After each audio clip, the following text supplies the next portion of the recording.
Hello everyone, welcome back to our YouTube channel polytechnic Guruji. आज के इस वीडियो में हम लोग प्रीवियस ईयर क्वेश्चन 2015 की प्रश्न पत्र में फिजिक्स के प्रथम 15 सवाल को हल करेंगे। तो चलिए करते हैं शुरू।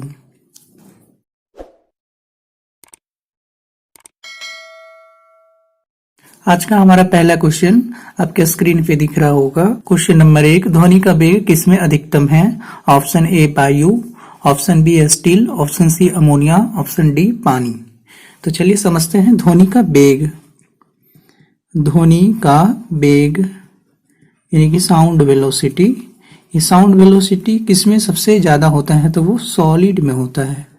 सॉलिड में सबसे ज्यादा रहेगा ध्वनि का वेग। उसके बाद आपका लिक्विड में आएगा, उसके बाद आएगा आपका गैस में। हिंदी में बात करें तो ये ठोस, उसके बाद द्रव, उसके बाद गैस। ये है आपका ध्वनि के वेग का सीक्वेंस। सबसे ज्यादा ध्वनि का वेग होता है आपका ठोस में, उसके बाद द्रव में होगा, उसके बाद गैस में होगा। और तो चलिए इससे रिलेटेड और भी कुछ पॉइंट देख लें। वो पॉइंट, और ये 0 डिग्री सेल्सियस पर, 0 डिग्री सेल्सियस पर ध्वनि की चाल पूछेगा आपसे। ध्वनि का चाल लिखें या वेग लिखें। वो चाल होता है आपका 332 मीटर पर सेकेंड स्क्वायर। और ये ध्वनि की चाल कहाँ पूछा जा रहा है? तो वायु में। और नेक्स्ट पॉइंट, रूम टेम्परेचर की बात करें अगर 25 डिग्री सेल्सियस पर, तो 25 डिग्री सेल्सियस पर भी ध्वनि का चाल याद रखेंगे डाटा। ध्वनि की चाल, तो 25 डिग्री सेल्सियस पे ध्वनि की चाल आपका आता है 346 मीटर पर सेकेंड स्क्वायर। तो ये दोनों पॉइंट याद रखेंगे, एग्जाम में सीधा सीधे पूछ देता है ये सब। टेम्परेचर पे 0 डिग्री तापमान पे ध्वनि की चाल बात करें तो 332 मीटर पर सेकेंड, और 25 डिग्री सेल्सियस पर ध्वनि का चाल की बात करेंगे तो 346 मीटर पर सेकेंड बोलेंगे। तो चलिए क्वेश्चन हमारा था ध्वनि का वेग यानी कि चाल सबसे ज्यादा किस मीडियम में होगा? तो ध्वनि की चाल सबसे ज्यादा देख रहे हैं किस में है? तो सॉलिड में है, यानी कि ठोस में। तो ऑप्शन देखें कौन सा ठोस है। वायु तो आपका ठोस नहीं है। स्टील, स्टील एक सॉलिड है, और स्टील क्या है? ठोस है। तो स्टील में सबसे ज्यादा होगा ध्वनि का वेग। पूछा जा रहा था अधिकतम किसमें है, तो ऑप्शन हमारा बी सही होगा। क्वेश्चन नंबर 2, एक घड़ी के मिनट की सुई की कोणीय चाल क्या होगा? चलिए मिनट की सुई बताइए, अपना घड़ी में एक चक्कर कितने टाइम में लगाएगा? तो 60 मिनट में लगाएगा। तभी उसी को यूनिटरी मेथड से लिखेंगे मिनट की सुई आपका 60 मिनट, मिनट की सुई यानी कि 60 मिनट। 60 मिनट का मतलब हो गया आपका 3600 सेकेंड में 2 पाई रेडियन का कोण बनाता है। 2 पाई रेडियन का कोण बनाता है। कहाँ पे ये कोण बनेगा? तो घड़ी का सेंटर पे बनेगा। इसीलिए हम लोग निकाल देंगे 1 सेकेंड में। 1 सेकेंड में बना कोण, 1 सेकेंड में कितना कोण बनेगा सेंटर पे वो बताएंगे। तो ये हो जाएगा आपका 2 pi radian into 1 divided by हो जाएगा आपका 3600 सेकेंड। सेकेंड वाला डाटा यूज करेंगे ये, तो इसको काट कर देंगे तो ये हो जाएगा आपका 18, यानी कि पाई बटे 1800, पाई बटे 1800, और इसका यूनिट बताएंगे रेडियन ये। और तब ये क्वेश्चन में पूछा गया इसका एंगुलर वेलोसिटी बताइए। एंगुलर स्पीड यानी कि कोणीय चाल। तो ये कोणीय चाल हो जाएगा आपका 1 सेकेंड में जितना उसका कोण बनेगा केंद्र पर, उसी को हम लोग कोणीय चाल कहते हैं। तो ये हो गया कितना आपका पाई बटा 1800, यूनिट इसका बता देंगे रेडियन पर सेकेंड। तो यही हमारा आंसर होगा ऑप्शन बी।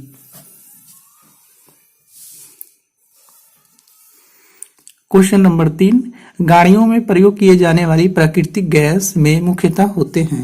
ये देखिए नेचुरल गैस है। नेचुरल गैस में सबसे मेन कंस्टिट्यूएंट इसका कौन है? तो मेन कंस्टिट्यूएंट ऑप्शन ए आपका है methane, option B ethane, option C propane, option D butane. तो चलिए यहाँ पे देखते हैं कुछ। ये आपका है मीथेन CH4 जिसकी फॉर्मूला होता है, और एक ब्यूटेन इसका फॉर्मूला C4H10 होता है।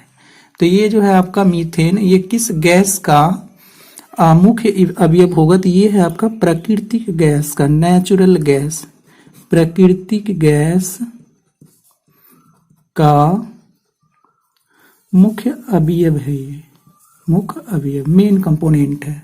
और रही मीथेन की बात करें तो ये हो जाएगा आपका पेट्रोलियम गैस का, मीथेन जो होगा पेट्रोलियम गैस का मुख्य अवयव है, मुख्य अवयव। ये क्वेश्चन पूछा जाता है बार बार। प्राकृतिक गैस का मुख्य अवयव की बात करेंगे तो मीथेन, पेट्रोलियम गैस के मुख्य अवयव की बात करेंगे तो वो हो जाएगा आपका ब्यूटेन, क्योंकि उस वो पेट्रोलियम का मतलब एलपीजी, तो नॉर्मल ब्यूटेन आइसोब्यूटेन उसका मेन कंस्टिट्यूएंट होता ही है। तो क्वेश्चन हमारा था प्राकृतिक गैस का मुख्य अवयव, तो प्राकृतिक गैस का मुख्य अवयव टिक करेंगे हमारा methane, option A. Question number 4, 10 Newton का एक बल एक वस्तु को 20 सेंटीमीटर से विस्थापित करता है और इस प्रक्रिया में 1 जूल का कार्य किया जाता है, तो बल एवं विस्थापन के बीच का कोण बताइए। ये देखिए आपका वस्तु है, ब्लॉक बना दिए और इस पे 10 न्यूटन का बल लगा करके इसको खींच रहे हैं और इसको खींच करके यहाँ से यहाँ तक लाया गया है और पोजीशन ए से लेकर के बी तक लाया गया है और उसको 20 सेंटीमीटर डिस्प्लेस्ड किया है, 20 सेंटीमीटर उसको विस्थापित किया गया है। तब बताया जा रहा है कि यहाँ पे जो वर्कडन हो गया वो वर्कडन हो गया आपका 1 जूल का। तब देखेंगे हम लोग वर्कडन क्या होता है, तो वर्कडन होता है force into displacement into cos theta, F is cos theta equal to 1। बल लगाया गया था आपका 10 न्यूटन का, डिस्प्लेसमेंट आपका 20 सेंटीमीटर है, यानी कि 100 से डिवाइड कर लेंगे तो मीटर, और ये हो जाएगा आपका कॉस थीटा इक्वल टू 1। तो यहाँ देखिए 2 जीरो इससे काट लेंगे तो कॉस थीटा इक्वल टू कितना लिख पा रहे हैं हम लोग 1/2।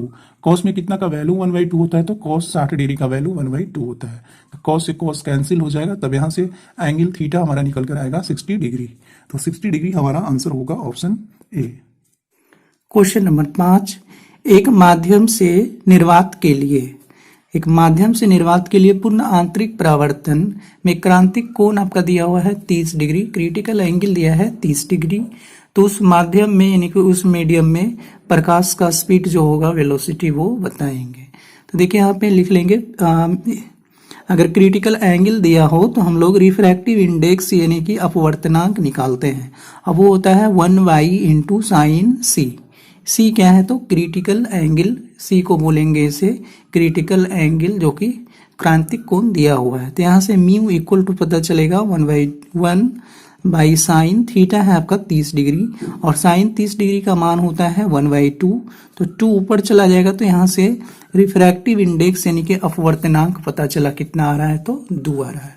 अपवर्तनांक का डेफिनेशन लिखें तो अपवर्तनांक होता है आपका निर्वात में प्रकाश की चाल, जो कि फिक्स होता है 3 × 10⁸ मीटर पर सेकेंड का। वेलोसिटी मीडियम में भी म्यू का वैल्यू कैलकुलेट कर लिए हैं, 2 आया है, और ये 3 × 10⁸ इंटू डिवाइडेड बाई वीएम। तो यहाँ से वीएम इक्वल टू लिख पाएंगे 3/2 × 10⁸, और ये आ जाएगा 1.5 इंटू 10⁸ मीटर पर सेकेंड।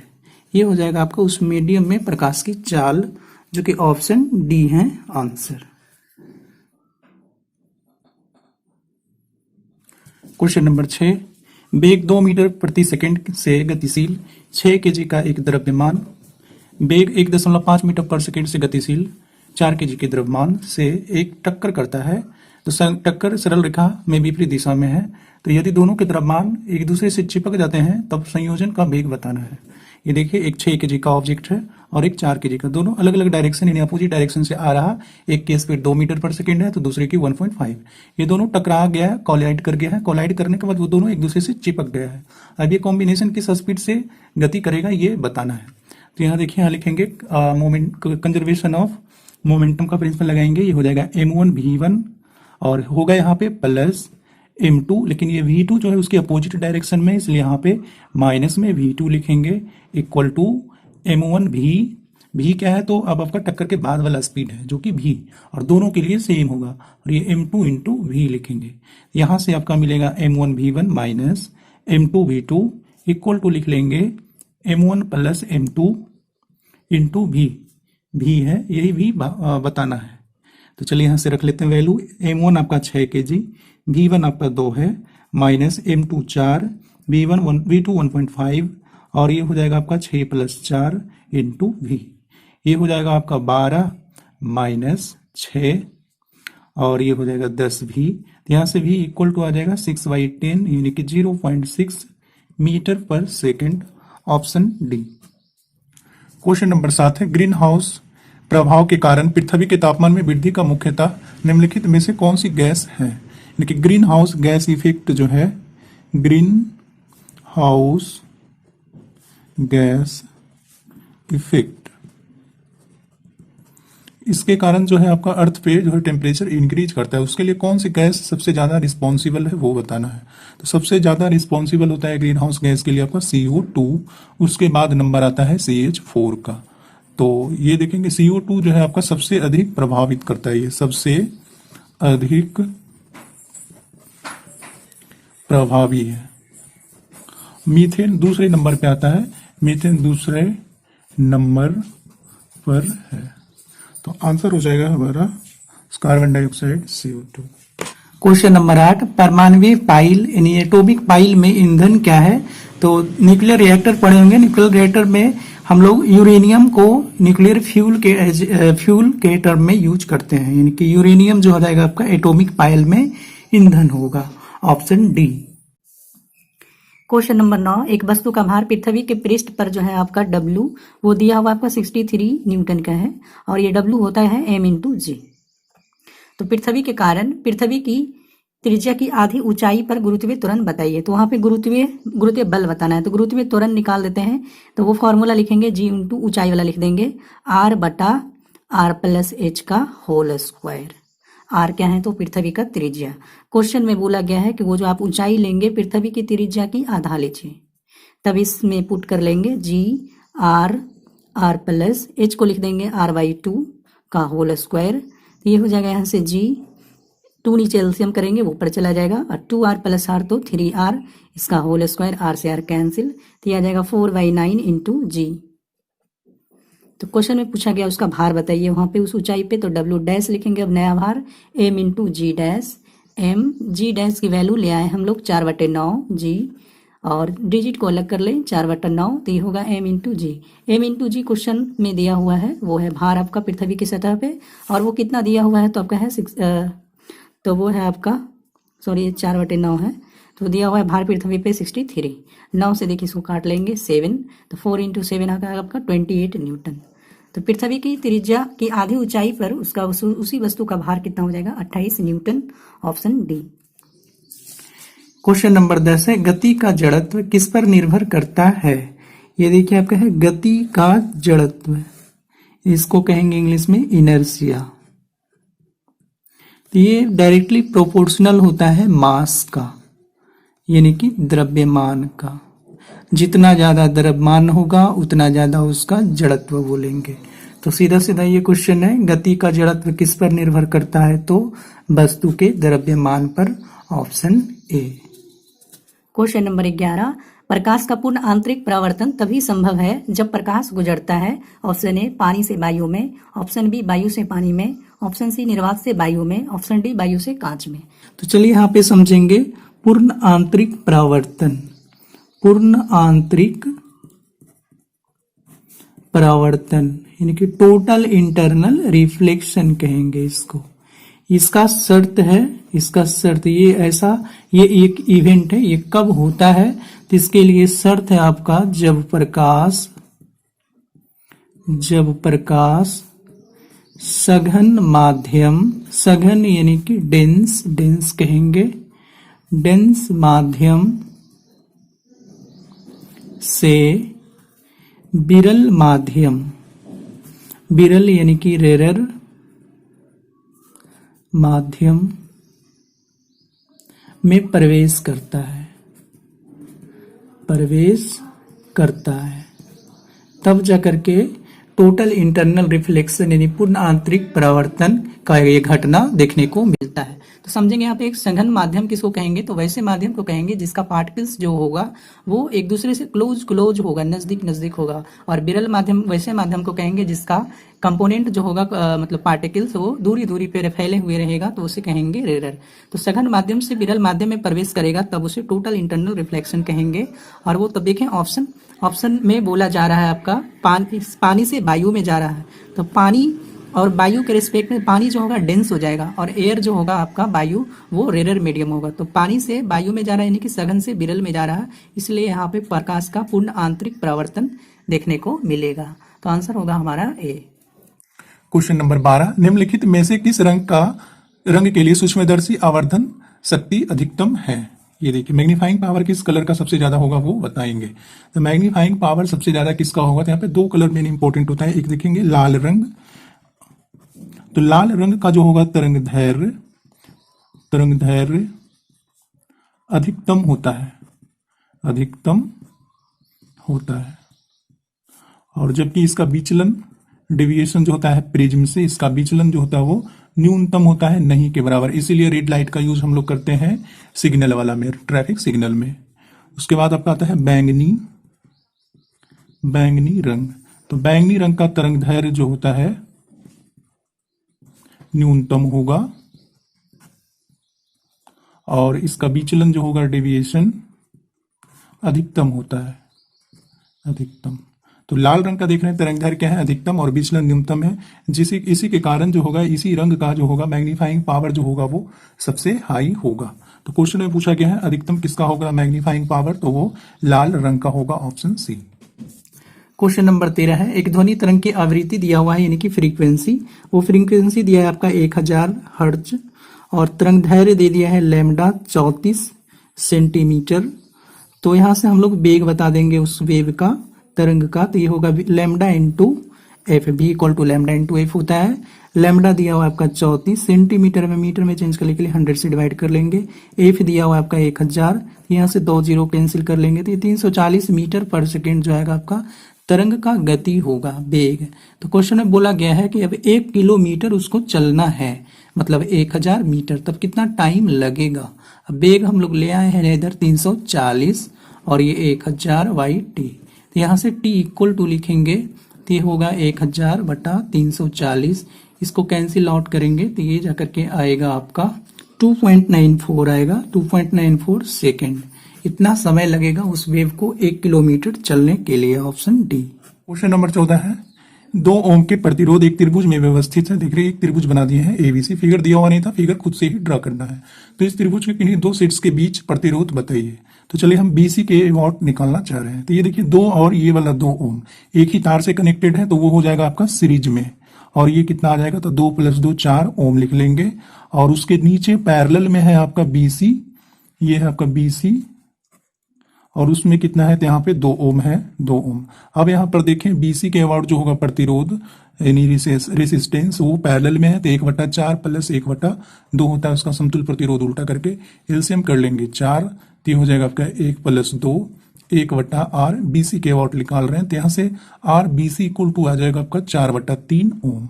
तो 4/3 ओम हमारा ऑप्शन डी। क्वेश्चन नंबर 15 है, भुजा 8 सेंटीमीटर के एक घन क्यूब है कि एक पृष्ठ पर 16 न्यूटन का बल एक समान रूप से वितरित है। ये देखिए, तो यहाँ पे एक क्यूब बना दिए हैं, इसके इस फेस पर जो है बल लगा दिए हैं 16 न्यूटन का, 8 सेंटीमीटर इसका एक भुजा दिया हुआ है। तो क्वेश्चन में पूछ रहा है इसका आपका दाब बताइए, यानी कि प्रेशर। तो प्रेशर क्या होता है, तो प्रेशर होता है फोर्स पर यूनिट एरिया। तो फोर्स क्वेश्चन में दे दिया है आपका 16 न्यूटन का यूज हो रहा है। तो अब यहाँ देखेंगे एरिया, अब यहाँ ध्यान रखना है एरिया कैसा एरिया होगा, तो जिस एरिया पे जिस सरफेस पे ये लगेगा आपका फोर्स, उसी का एरिया कैलकुलेट करें। तो ये देखिए इसका, और आपको पता ही होगा घन का प्रत्येक फेस जो होता है वो कैसा होता है, तो स्क्वायर होता है। स्क्वायर का एरिया क्या आता है, भुजा का स्क्वायर, और वो भुजा दिया हुआ है आपका 8 सेंटीमीटर। स्क्वायर हो तो चलिए 2 बार लिख लेंगे, सेंटीमीटर में होने के कारण इसको 100 से डिवाइड कर लेंगे, तो ये आ जाएगा अब मीटर स्क्वायर में। तो इसी को कैलकुलेट करें, 16 2 जीरो 4 जीरो चलिए आपका ऊपर आ जाएगा, और ये है आपका 8 × 8। इसको कैलकुलेट कर लें, 2 से इसे काट लेंगे 4 से फिर ये कट जाएगा आपका 25, दिया आ गया आपका 2500 पास्कल। प्रेशर का यूनिट क्या बोलेंगे, पास्कल। तो 2500 पास्कल होगा आंसर ए।